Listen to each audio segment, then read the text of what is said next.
So this session is called Turning the Tide, Tools to Promote Charter School Growth, Point of View, and Line by Line. My name is Neerav Kingsland. I work for the Hastings Foundation and the Lauren John Arnold Foundation. We have an all-star panel today, Richard Corcoran, who's the Speaker of the Florida House of Representatives, Robin Lake, the Director of the Center of Reinventing Public Education, Mike McShane, the Director of National Research at EdChoice, and Angela Williams, as Senator in Colorado. I'm going to start with a 2 to 3 minute overview on kind of the state of play of charter school growth in the country, and then we're going to dive into our panel and see what we come up with. So some background. Basically, since charter schools started about 20 years ago, we've been seeing 7 to 10% annual growth rates. Some years a little up, some years a little down. The reason we're having this panel today is about 2 to 3 years ago, we started seeing a pretty major drop in the number of new schools that were opening. And so there's a lot of concern amongst people who support charter school growth that this 7 to 10% number is going to trickle down to 5%, 4%, 3%, 2%. As a thought exercise to think about what it means to grow at 2% versus 10%, I want everybody here to take a second and try to come up with a number.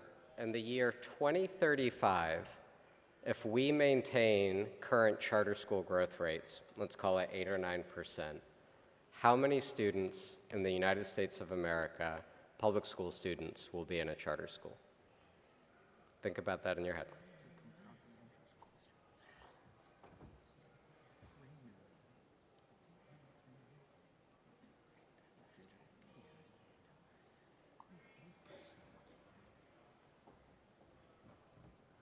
All right, I'm going to give you 3 different growth projections now. The last growth projection I'll give you, which I'll call the high growth rate, is actually if we maintain our current growth rate. The first 2 will be at much lower growth rates. So at what I would call low growth, which is basically charter school growth plummets over the next 3 to 5 years and stabilizes at 5 to 6%. In 2035, 11 million students will be in charter schools. 1 out of every 5 students in America, public school students, would be in charter schools. At medium growth, call this 6, 7, 8%. In 2035, 14 million students would be in charter schools, about 1 out of every 4 public school students in the United States. If we maintain the current growth rates around 9 to 10% a year, in 2035, 20 million students, nearly half of public school students in America, will be in charter schools. So this is just the power of compound interest over time. It really, really matters over a 20 to 30 year period if you grow at 3% versus 10%. And in this exercise, it's about 10 million kids' lives who could be impacted based on the growth of charter schools in this country. Now, why does charter school growth matter for public education? I'm just going to give you 2 quick slides. The first, for the data people in the room, this is Credo out of Stanford's study on urban charter schools, so mostly serving low-income kids. There's 2 things I'd really love to highlight here. First is you'll see the effect in 2008 was about 0.04 in math. By 2011, it was 0.081. So as the sector was growing, the effect of the sector nearly doubled. To try to take the standard deviation effect size and turn that into days of learning, not a perfect science, but you can estimate that's about 50 extra days of learning if a child is attending a school with a 0.08 effect. So for a lot of our students who need it the most, a lot of at-risk students in our urban areas, charter schools have been a lifeline. But it's not just the urban areas that are increasingly benefiting from charter schools. If you pull down the US News top high schools in the country or the Washington Post type high schools, you'll inevitably find out of the top 10, the top 20, a half to 2/3 are often charter schools, despite the fact that charter schools just serve a fraction of kids today. So for a lot of kids in this country, the difference between charter school growth happening is the difference between them getting a great education and not. So I just want to drive home both the impact a great charter school can have and the amount of kids we're actually talking about. Again, between low and high growth rates, that could be an extra 10 million kids in great schools. So how can we keep great public schools growing? That's the topic of our panel today, and we are going to dive in. Richard, I am going to sit down and start with you. So you helped pass the historic Schools of Hope bill in Florida. A key provision of this law provides extra funding for high-performing charter schools to grow into districts where there are high concentrations of failing schools. Why did you think extra funding was the key to unlocking additional high-quality charter school growth? Well, a little background.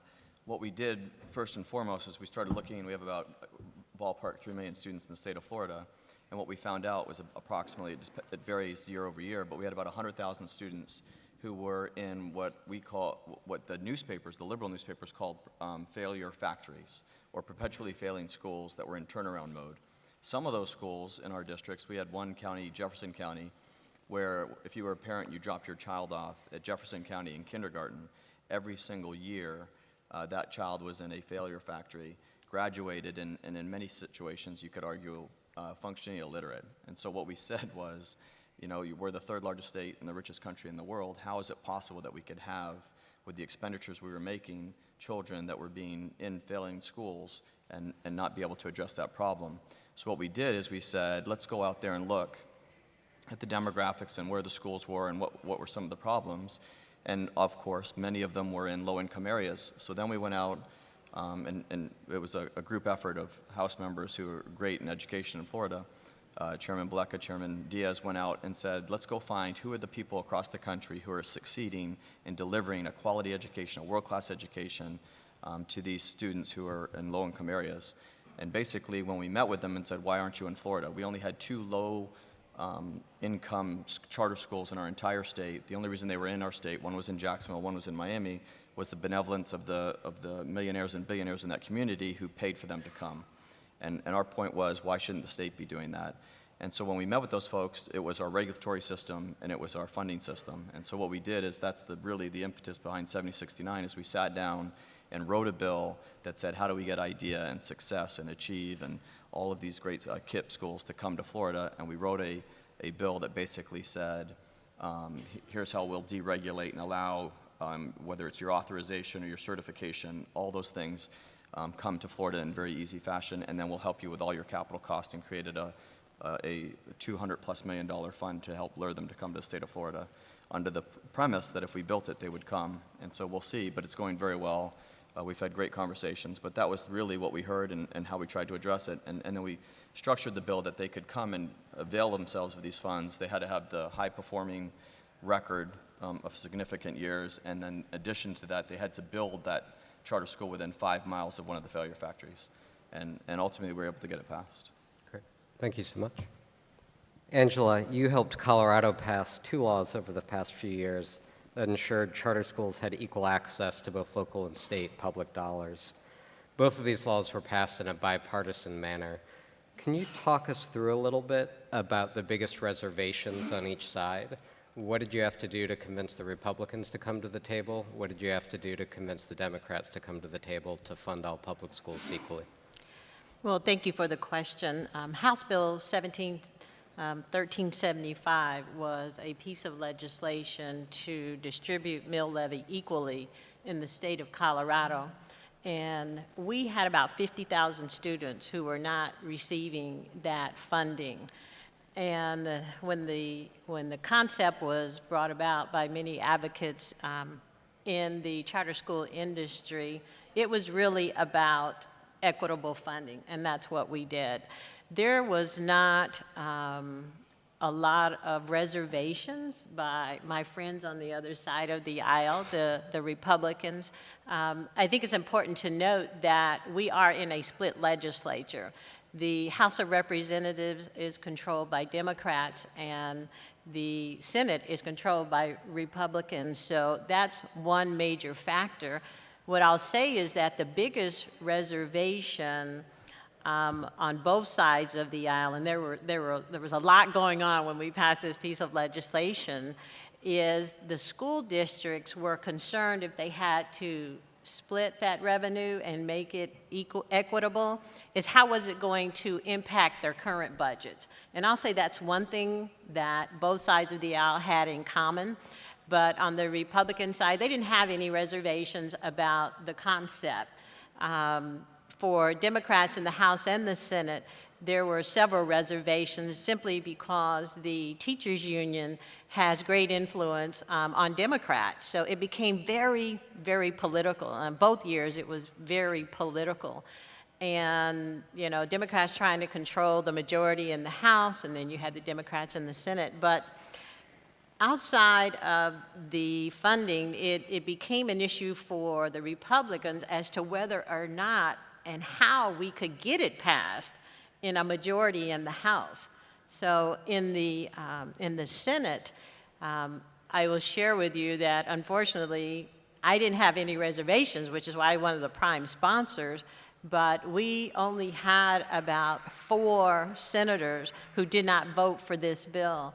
My passion was because I understand and experience, I have about 15 charter schools in my district, and I see the differences that they're making in underserved communities' lives, and it was very important to me, but the biggest reservation was, you know, the political piece of CEA and their influence with the Democrats. So that was the most difficult part. Even harder was for myself, who was out on this island. I had to go against my own caucus in order to get this bill passed, but in the end, we were able to do so, and we had friends on the other side of the aisle who actually attached it to the School Finance Act. That was their fear, is that was the only way to get it passed. And then I was dealing with my colleagues in the Senate who said, we'll pass a bill, but we're not going to attach it to the School Finance Act. So there was just a lot of different movements going on, but there's so many different people and associations and legislators involved in this issue. It's a lot to balance, but those were the biggest reservations if you look outside the glass. And then, of course, inside the glass, it basically came down to the Democrats and CEA. Great. Thank you so much. So Richard and Angela passed these amazing laws, took a lot of political courage.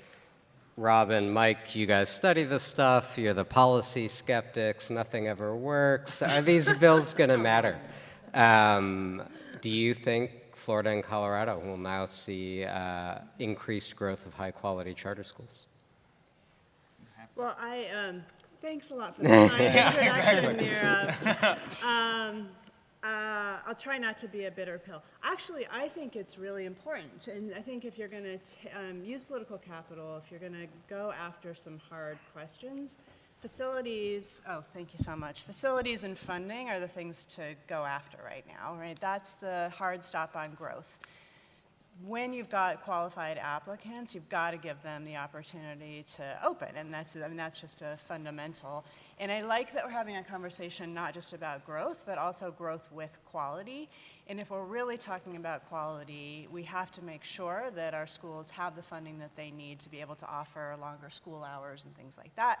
I know one of the things that most of everybody I talk to in different states are trying to do is attract the high quality CMOs that are operating nationally and compete for them, and facilities and finance are certainly at the top of the list. I will just say that when we think about the numbers that Neerav presented around the slowing growth rates, for me, it's important to just think about the underlying structural issues that are going on that are causing that slowdown that might go beyond just facilities and funding, and I do think that there are some really important ones. I'll just point out two for the sake of just putting them on the table. One that we're seeing quite a lot when we talk to CMOs and charter leaders that are thinking about replicating and expanding is that they're just sort of a normal maturation issue now 25 years into the charter movement, where a lot of charter providers are kind of slowing down, taking stock of quality, thinking harder about where to get the talent they need, Many are kind of dealing with some unionization pressures, and so there's a lot of just internal taking stock right now in the movement, and so I think thinking through how do we reinvigorate that and build a new supply of high-quality providers is important. And then the other one, which of course is part of everything that we all do, is politics. And there's a lot of that going, both at the national level, and Angela, you pointed out the local political dynamic, especially around districts that are struggling with the reality of losing enrollment and dealing with the financial pressure of that. So those are two other dynamics that we're seeing that are really, I think, playing into this whole picture. Yeah, just sort of following up on that. I think I'm quite optimistic about what's going on in both of these states. I think, especially looking at Robin talked a lot about the funding side, but I think the regulatory side is obviously important as well. Part of the reason I think I was asked to talk today was a couple years ago, I did a research paper when I was at the American Enterprise Institute called the Paperwork Pileup, where we actually tracked charter school applications, and we looked all across the country and looked at, in some places, how they have, if you want to start a charter school, the steps that you have to take and the paperwork that you have to fill out, and showed that in some places, I think that charter school authorizing risks becoming the very thing that it was trying to replace. The bureaucratization and, oh, you're welcome. Thank you so much, guys. Backed me up on that one. So that's one piece of it. But another thing that I think is also worth bringing up, so I was there, wrote that paper when I was living in Washington, D.C. A little bit after that, I moved back to my hometown of Kansas City, Missouri. And those of you that are familiar with Kansas City, within particularly our school district, we have one of the largest sort of saturations of charter schools. About 40% of the kids within that district live in charter schools. But interestingly, just to sort of further complicate this, if it isn't complicated enough already, very few national charter operators work there. They're almost all locally grown schools. We have one KIPP school, Citizens of the World, just came in. But other than that, they're all kind of homegrown. And so in one way, I kind of want to put a plug in. There's obviously a big push from cities and states all across the country. We've got these great charter, the names that were listed, the IDEAs and the successes and the KIPPs and all those folks that we want to bring in. But I think it's also really important to think about cultivating homegrown charter schools. One of the real blind spots of education reform over the last 10 or 15 years is this enduring refrain that it's done to communities, not with communities, bringing in these outsiders that have found the special sauce into a particular place and then operating a school. Don't get me wrong, they do incredible work, and I think they're part of the solution, but really taking some time to think about what are the pipeline issues of cultivating schools within communities that reflect the communities, folks that are from there, their values, their experiences, because I think those should not be lost in this process. Thank you. Angela, you're probably aware of this. Boston has one of the highest performing charter sectors in the country. And the home state there, Massachusetts, is controlled, the legislature is controlled by Democrats, and they have made it illegal for the charter schools in Boston to serve more students. If in 20 years from now, when we're all sitting in our rocking chairs and we're looking back, and the vast majority of states that are controlled by Democratic legislators have passed charter moratorium laws, why will have this happened? What will we have done wrong? And what can we do to prevent that? Well, I think that in 20 years, if we're sitting here and states have passed moratorium laws, we're doing a disservice to our students. I think what we really need to look at is that, you know, good policies are tools that we can use to promote charter school growth and make it a positive experience for all of our students and our parents. But what I believe we can't legislate, and is so important, and you alluded to this, is that we have to work with communities to develop the schools that are important around and built around traditional schools in neighborhoods. And I will share with you that literally I was knocking on doors on November the 7th in Colorado asking my constituents during the school board race, what are we doing? What do we need to do better? And they feel like maybe we have overcorrected in our passions to deliver quality education to our students, and maybe we need to go back to we need a balance, okay? A balance, and they want traditional neighborhood schools. So I serve one of the most diverse districts in the state of Colorado, and it's economically, it's age, it's ethnically, you name it. We should be working with these communities and not for the community, because the district I serve may be different from the district you serve, and they may have different needs, but I think parents are tired of us telling them where we should be sending their kids to school. We should be, as legislators, developing policies that will create the resources so that parents have those options. And in 20 years, I hope we're not sitting here talking about passing moratoriums, because I know that the NAACP had called for a moratorium. We've seen candidates in Colorado call for moratoriums, and I do not believe we need a moratorium on charter schools. Think we need to bring a balance. And in 20 years, I hope that we have found the balance so that we're offering the options to parents. Great, thank you. Mike, let's play on this a little bit. So there can be a tension between neighborhood schools choice, local communities, charters coming in, and so forth. In some states, charter applicants can apply directly to the state to grow. It's usually pretty easier. You often see higher growth in places where you don't have to go to the local district. In other states, you have to at least first apply to the local district. Sometimes you can appeal, sometimes you can't. When you think about local control versus charter growth, how do you navigate that? Do you think if we allow charters to apply directly to the state, we're undermining an elected school board's ability to manage what families want? Or do you think charters should be able to apply directly to the state? Yeah, I guess I've always, and in Missouri, there was always discussions about whenever we talk about school choice, would talk about sort of local control, and a common sort of framing of this is, oh, are you trying to override local school boards? I would argue that parental choice and community-based schools that are created through these mechanisms are the best manifestation of local control that we can see. In most of the states in which we operate,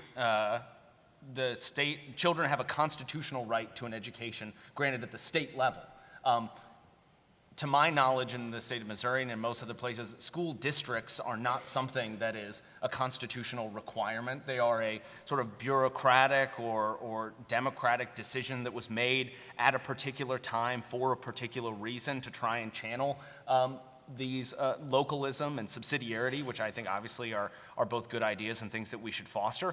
But I sort of reject that the local school district is the only means by which local control can be exerted. And in fact, in many cases where we see incredibly low turnout elections and we see sort of special they happen off cycle and interest groups are able to really sort of run roughshod over them, we see them actually not representing the views of local folks.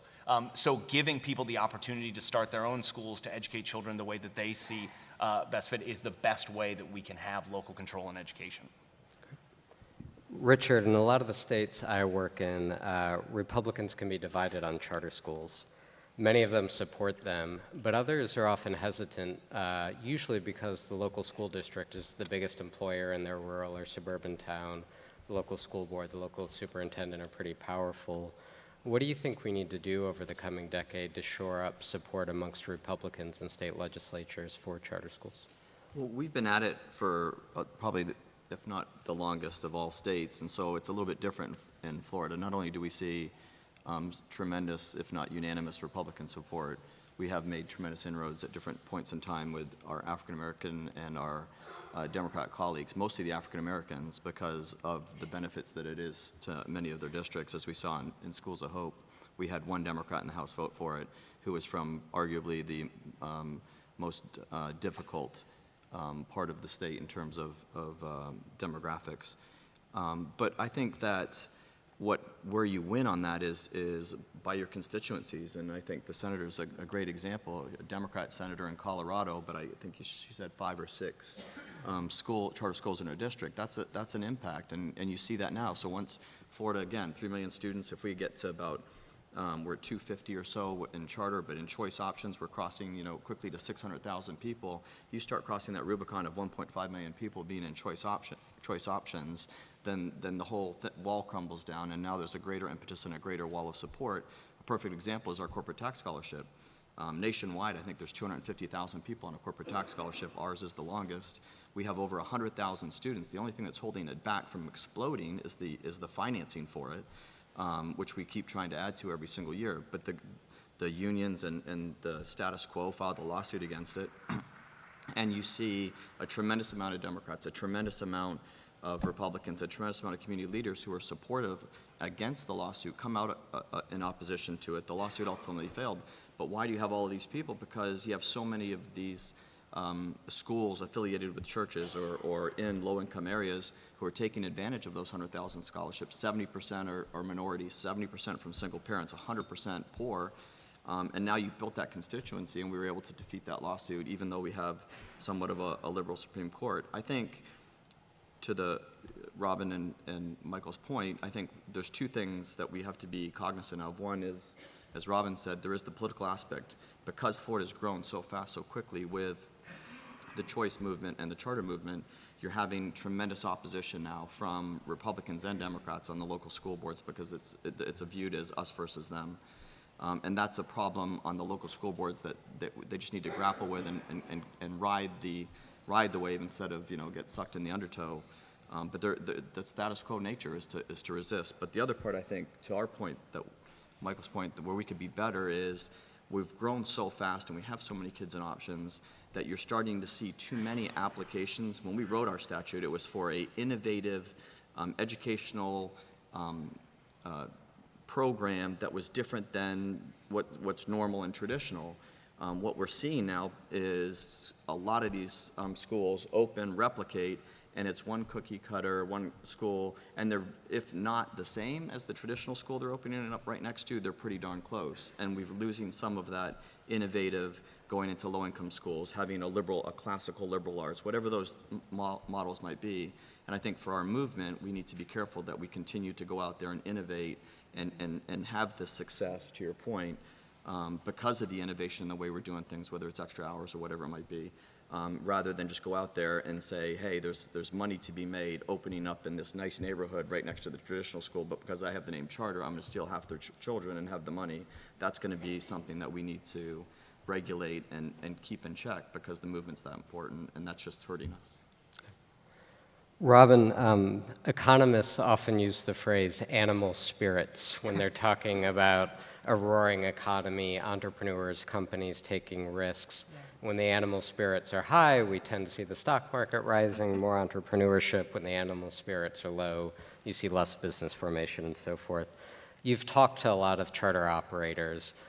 What's the temperature on their animal spirits right now? And policy's one tool. We have philanthropy, we have a bunch of tools. What could we do to increase the animal spirit so that great educators are willing to take risks and open up new schools? The animal spirit is low right now. I think people, in our interviews, I remember somebody said to us, this is just hard work and people are tired. And so I think that, just respecting that and giving people, the support. But, there are a couple things going on. So folks are mentioning that it's a booming economy, and so just finding, competing with, ed tech opportunities or, variety of things that are out there has just gotten hard. And so I think much more sophisticated talent strategies that's going to take some work. It's going to take some collaboration between charters coming together.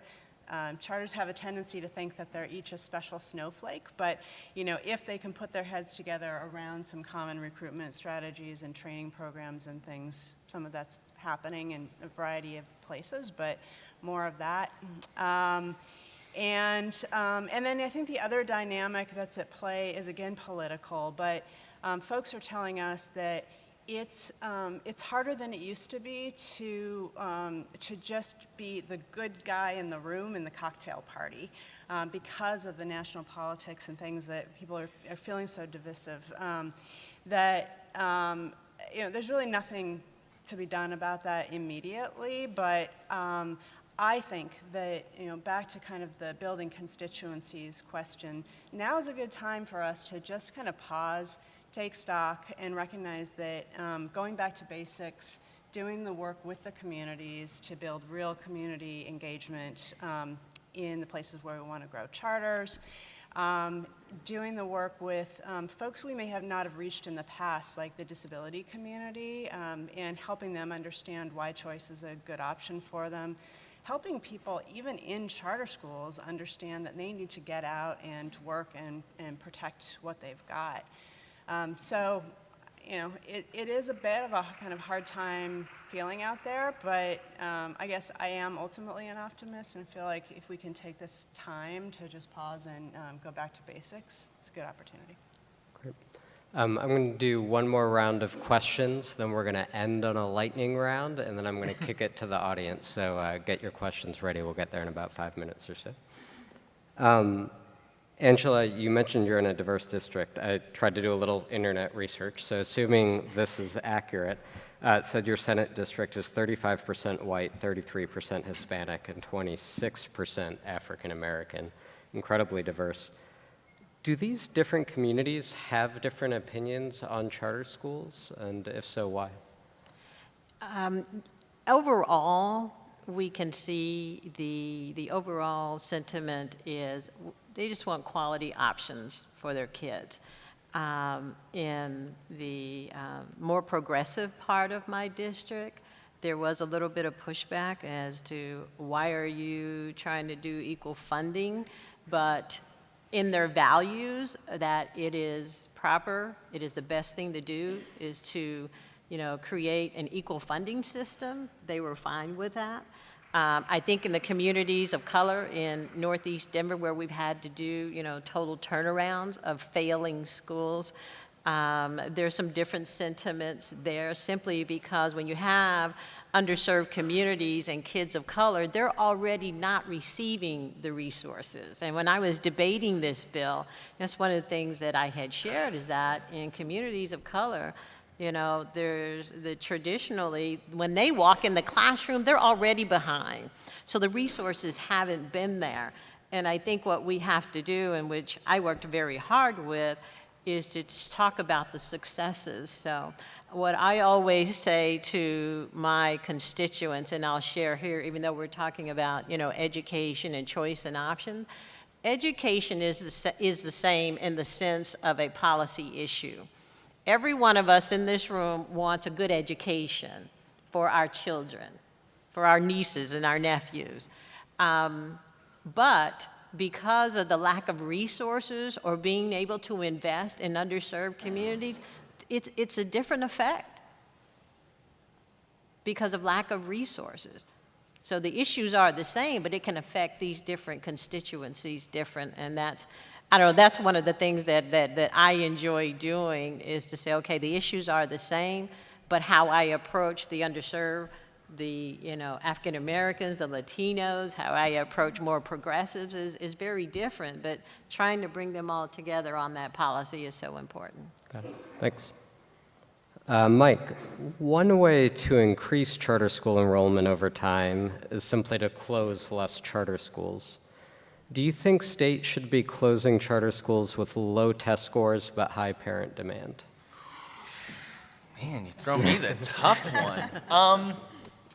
No, actually no, I don't think so, and I don't think so for a couple reasons. I think that test scores, while there is evidence that test scores are linked to later life outcomes with some of Raj Chetty's works and others, there's a lot of work particularly coming out of school choice. I mean, looking at different charter school programs, some of the private school choice stuff, even looking at some other kind of small schools of choice and others. When you look at the kind of correlation between test score outcomes and then later life outcomes, things of like college graduation and others, there is not a strong correlation between the two. There appear to be programs or schools that do not increase test scores but do increase graduation rates and college matriculation rates and others. So I think until we have a much firmer grasp and have more confidence in those indicators, I'm not going to be someone that uses those as the thing, as the sort of primary mechanism. Now, obviously, I think the test scores give us important information. It gives us information that we can use, but that has to be put in the context of a lot of other things that are happening there. And one of those things is that parents want to go to that school. I think that sometimes we too glibly overrule parents. We're not in that community. In St. Louis, Missouri, I don't live there, right? My kids don't go to those schools. And so I have a really hard time just trying to come from a place of humility in saying, no, you all are wrong. You've made the wrong decision and I'm going to overrule it. Given what I think is some noisiness around those metrics and some questions around their long-term incomes, I'm not in a position today to use that as the tool to close schools. Great. Richard, so let's say the Schools of Hope Act works, all these amazing charter operators come in, they start opening these amazing schools next to the current failing schools. Over time, the kids start leaving the failing schools, going to these better schools, good for those kids. One of the biggest criticisms of charter school growth is that it's going to permanently damage the traditional public schools. Those failing schools are going to get even worse as their population enrollment dwindles and so forth. How do you respond to that criticism? I mean, I think now that we've been in the charter school and choice movement for so long, I think there's a ton of data that's out there that suggests that the complete opposite is true, that a rising tide raises all ships. And I think where we see that in certain environments where the charter schools have gone in there and done a successful job, the schools, even where we have corporate tax scholarship kids who come out of a very low-performing school, go to a school of their choosing, that the schools that they left behind have gotten better, not worse. I think the statistics would bear out, and many studies, whether they be liberal or conservative, suggest that that's just not the case. I would say that to Michael's point, I do believe, from a traditional school standpoint, with the fact that we have 100 schools that are failing schools, and when we say failing school, it's by looking at the metrics of how are those kids getting a year's worth of learning from point A to point B. And I think there has to be a moment in time, whether it's a charter or it's a traditional school, and that's the problem we have with these traditional schools. We weren't able just to close them, so now we're hoping to create a competition around them that gets those kids the education that they deserve.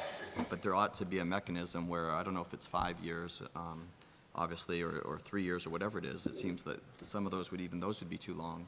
But in any other aspect, whether it's a corporation, whether it's a football team, whether it's our high school football coach, nobody would tolerate 5 straight seasons of going 0-16.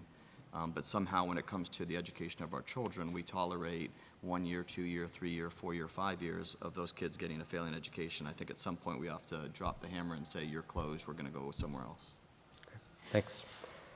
Robin, when you talk to charter leaders about what's causing the slowdown growth, did anything they say surprise you?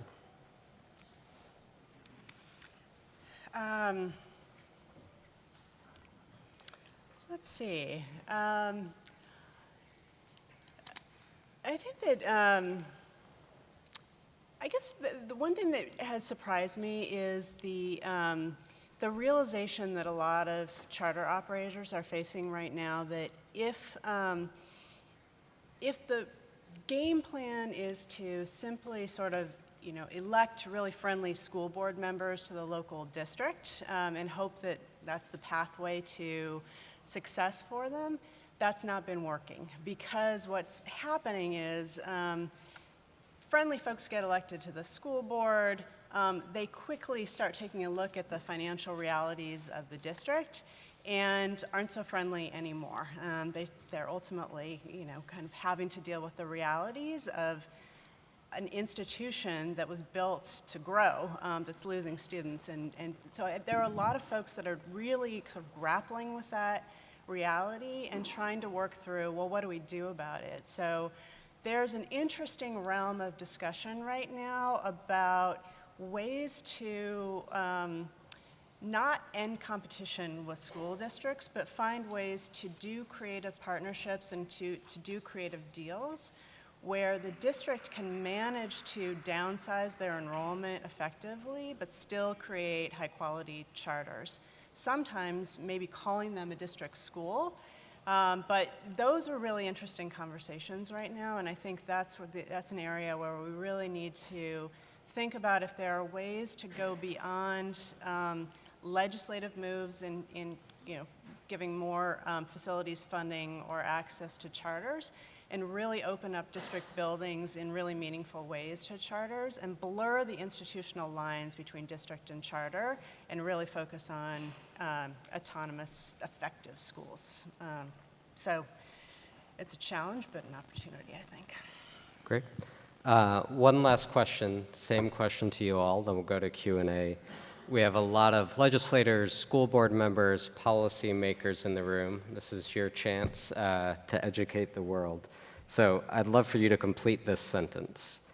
The most important thing policymakers can do to accelerate the growth of high-performing charter schools is?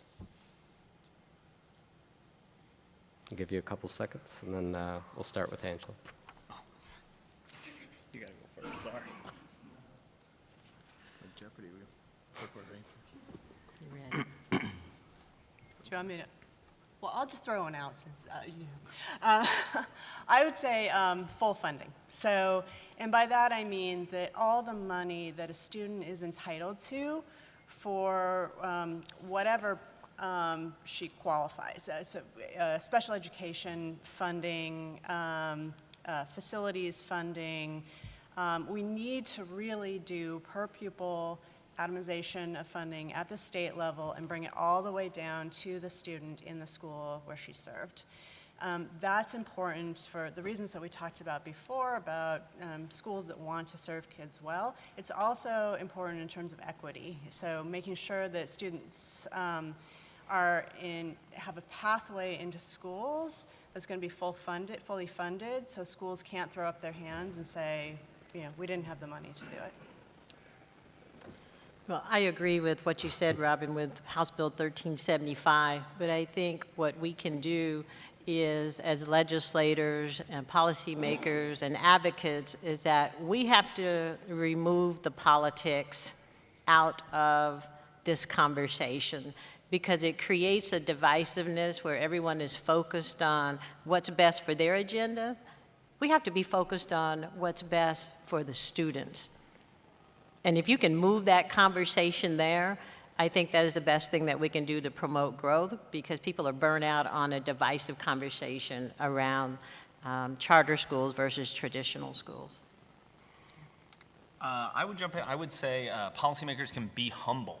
And what I mean by that is we have to, one of the whole sort of raison d'etre of charter schooling, of school choice in general, is the belief that educators, families, parents have knowledge. They know how to educate their children. They know what types of schools that they want in their communities, that reflect their values, that are educating their kids in the way that they want them to.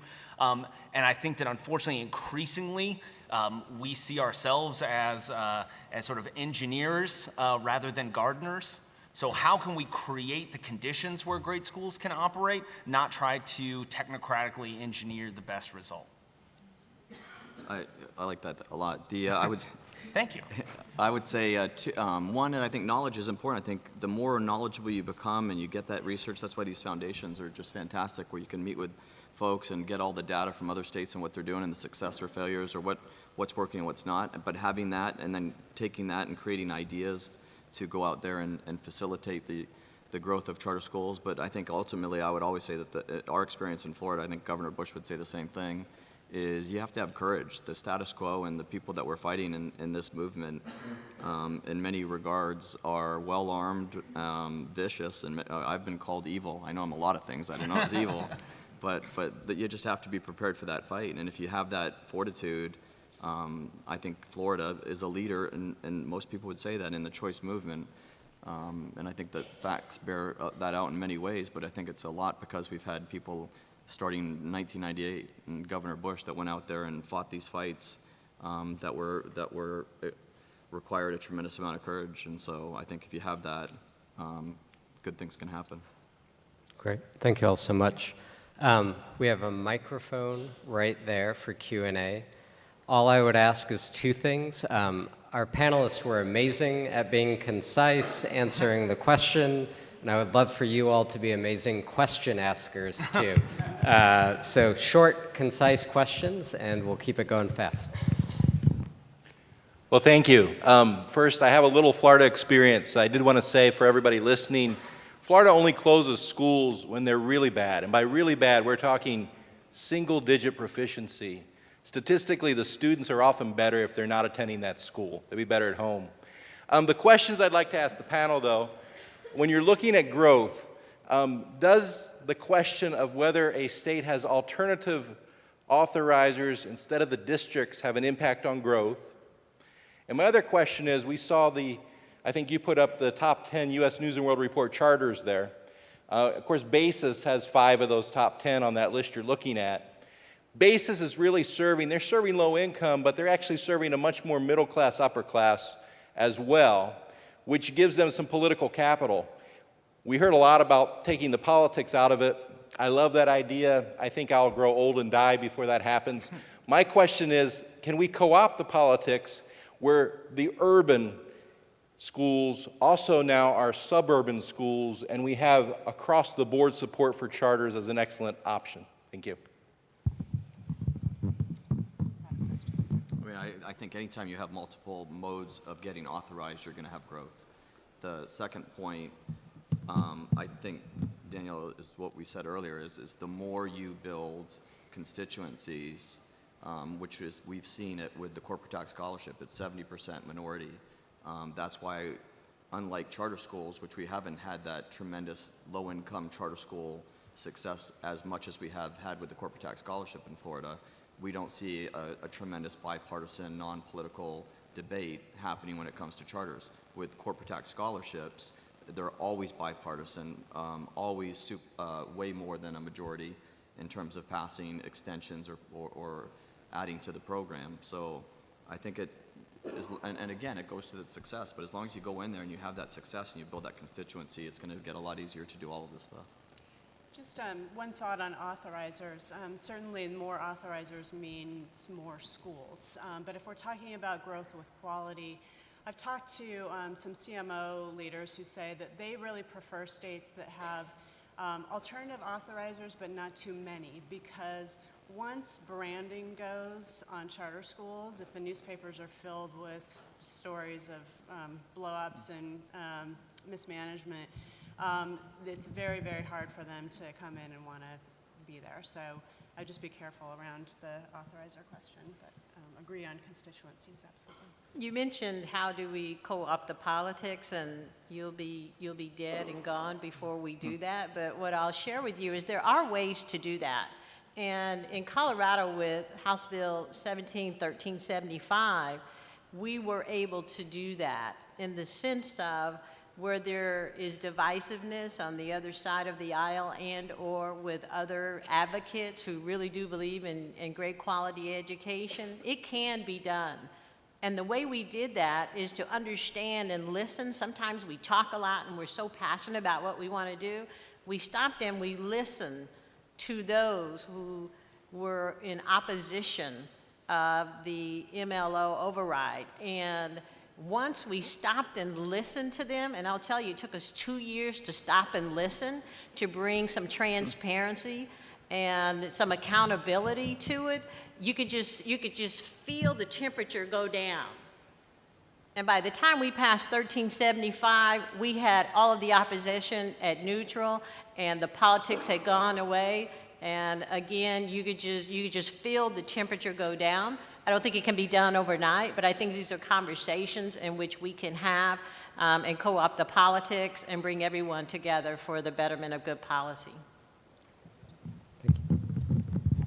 So David Osborne just released a book called Reinventing America's Schools that argues that to really get the improvement we're looking for, the districts and the ones that are kind of currently running the system need to get out of operating schools and just start working the top level things and let other people go in and operate schools. He's saying he's much more optimistic of that happening than I am. But my question is, what can legislators, policymakers, researchers do to help push that that kind of portfolio, or as he calls it, a 21st century system further along. And one of the districts he cites is Denver, and their whole system of portfolio schools and innovation schools.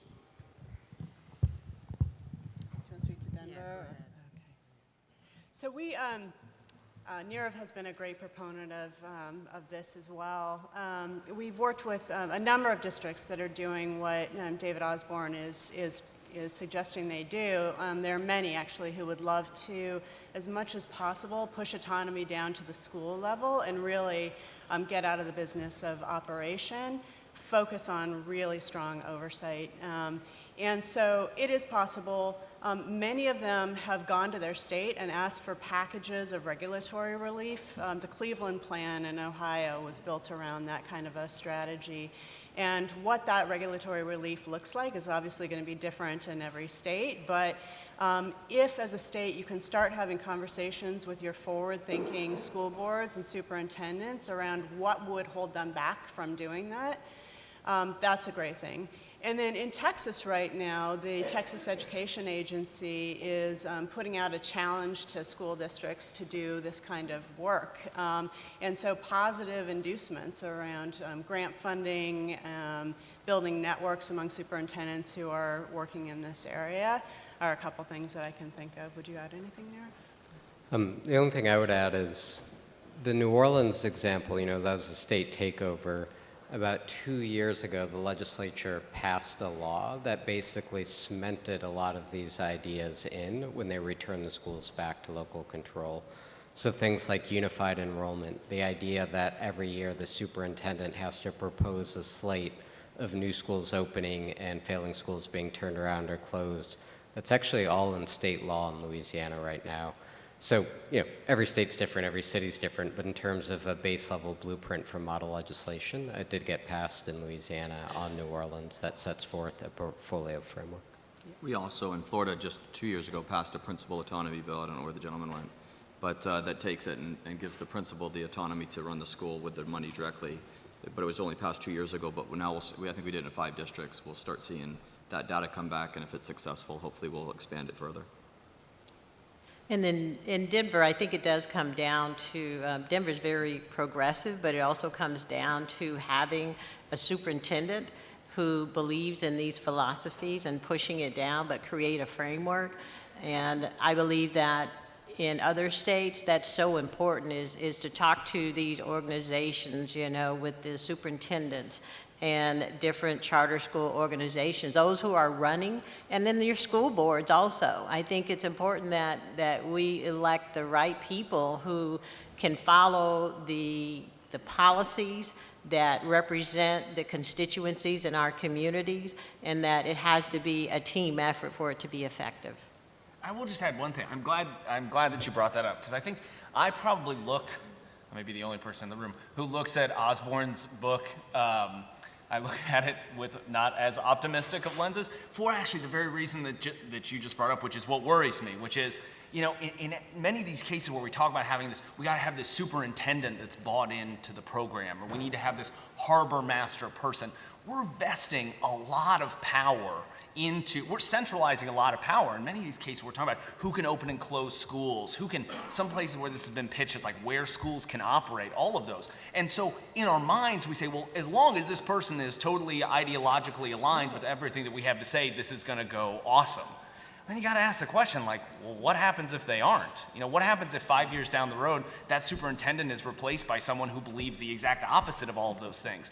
We've got to think about trying to create systems that can endure beyond the tenure of one person or even a small number of people. How do we sort of diversify power such that these machinations that are always going to happen in any sort of system, that system can endure them? So I think that's a sort of pressure testing idea that we should think about whenever we talk about those systems. All right, do we have 2 more questions? Great. We'll do the last 2, and then we're off to happy hour. All right. Thank you, panelists, for your wisdom and your work. No. My name is Jim Gunner. I lead the National Charter Schools Institute and have spent the last 20-plus years of my career advocating and supporting the implementation of charter schools. But I was raised that charter schools was both a noun and a verb. And the noun was the school building, but the verb was the strategy to improve American education. How do you see the strategy working, and what market share do charter buildings as the noun need to actually spur the entire system to improve?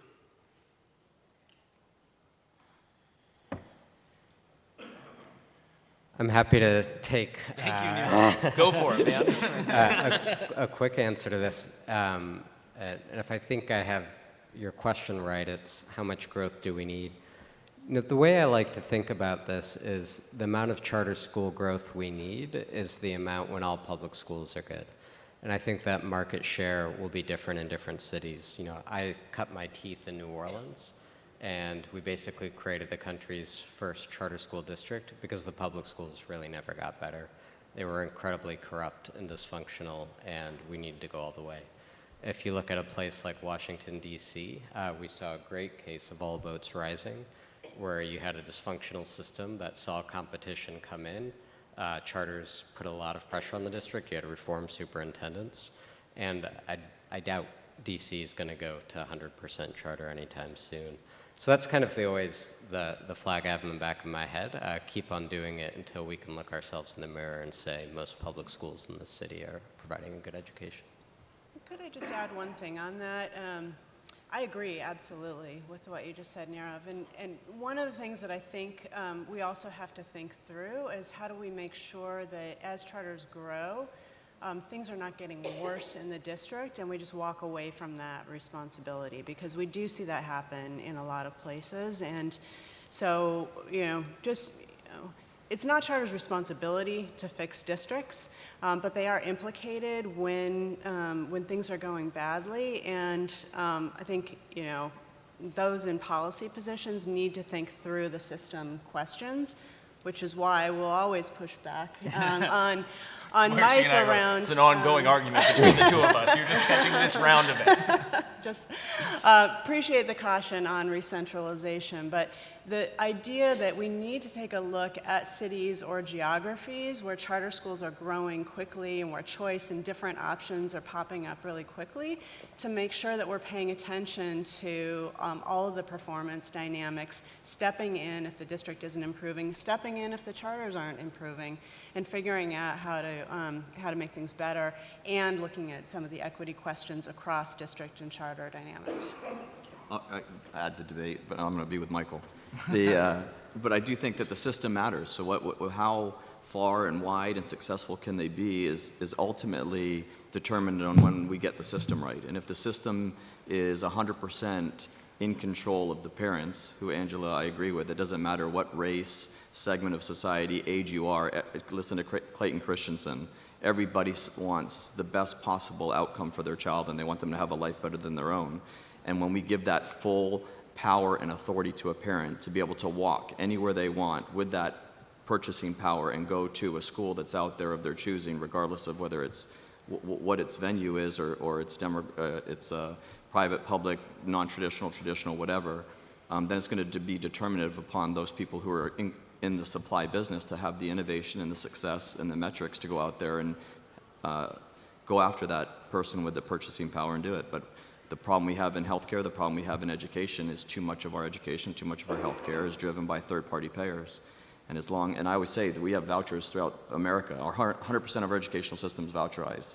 I send my tax dollars to locally or to Tallahassee. They send it down to some bureaucrat who sits in a building who's never met one of my 6 children. He makes a determination on where they get to go to school. That's a bureaucratic voucher. I think when that power is given to us, and I can choose a charter, I can choose a private school, I can choose homeschooling, virtual, blended learning, all of those things, the marketplace, whether they succeed, grow, or fail, will determine on how good their product is and how good their outcomes are. Neerav, thank you. My name's Lisa Keegan. I've been working on charter schools largely in Arizona for a couple decades now. I just want to say thank you to all of you for the work that you've done. Phenomenal. We're so grateful. I read you guys, the three of you all the time, and then to you lawmakers. We appreciate it. It matters that it happens everywhere. Arizona, I hate to be optimistic in the middle of this depression fest, but we're growing very quickly. And I don't know that the animal tides are high. We don't have enough money, as Neerav knows. We're struggling with this. But this is maybe specifically, Robin, to you, but this is how disrupted it is in Arizona. In Maricopa County, our largest county, which is the Phoenix area, less than 50% of our families choose their assigned school. The majority of the choice is either intra or inter-district choice, for sure. And we need to start talking about that. The money moves out of the school the same way to a district as it does to a charter, and nobody seems to be objecting to that too much. And we started that in the 70s. But charter schools are roughly 20%, and they are distributed, as the gentleman said, both urban and suburban, and it's quite common. So it's not going away. Mostly, I think, owing to the stability of a state board for charter schools that is in the business of chartering schools and will not stop doing it just because it's hard to do. What I want to ask, though, Robin, is you talked about school finance models, and you know I believe this. I mean, when we get this right, we get everything right. The biggest issue we maybe got on the facilities front is we are emptying out traditional school buildings, right? We've got about a third of our space, our built space now empty. Districts don't want to give that over, et cetera, as you understand. But I'm really fascinated about models of finance that we have a law now that says money has to go all the way down to the school, has to be transparent. We're creeping up on it, but that capital piece is so tough. For charters, right, they're using revenue bonding, et cetera, for the most part. But there's got to be a point at which intellectually, we approach solutions to this sort of stranded asset problem that you've had in other industries. And I'd love your help on that, because I believe that we are there, or we got there a few years ago and didn't notice it. We just really have to be able to answer this problem. Yeah, well, that's an easy one, Lisa. And thank you back to you for all of your tremendous work over the years. It's been so much leadership. I don't have the answer. I think that though you're on the right question, you cannot scale a movement if the funders have to pull out their checkbook for every new school. That is not a scalable movement. So we do need to figure out some really interesting, innovative approaches to free up the stranded assets. I think, the most radical and interesting ideas I've heard about are things like third-party holdings real estate trust, so that if you have a situation where you've got, let's take a city, the district isn't responsibly dealing with its facilities costs. The state could come in and take all of the district, potentially all of the district buildings, and distribute them to charters or district schools on a performance basis or some other basis that makes sense. So, but third-party holdings, I've been talking to some folks about ways to, again, step in when districts aren't closing or consolidating buildings, have the state play a role in that and make sure it happens. So one, it gives forward-thinking superintendents some cover to be able to do that if they need to, or it takes it out of their hands if they're not willing to. Not sure if any of my colleagues have other ideas, but those are a couple. Or you can pass and legalize marijuana, and you can tax it at 25%, because we put $40 million a year into our BEST program, which is construction of schools and maintenance, and we literally did that in 2016. We did that, and every year we put $40 million because we could put legalized marijuana revenue into construction, but we can't put it into instruction. There we go. Well, we have found one way to expand the coalition. I'd love for y'all to join me in thanking the panelists. They're doing amazing work. That's the solution. I personally think these were two of the most important laws to pass over the past couple of years in charter school land, and a lot of kids are going to benefit. And like Lisa, I read everything Robin and Mike read, and so thank you all for contributing so much to the collective effort.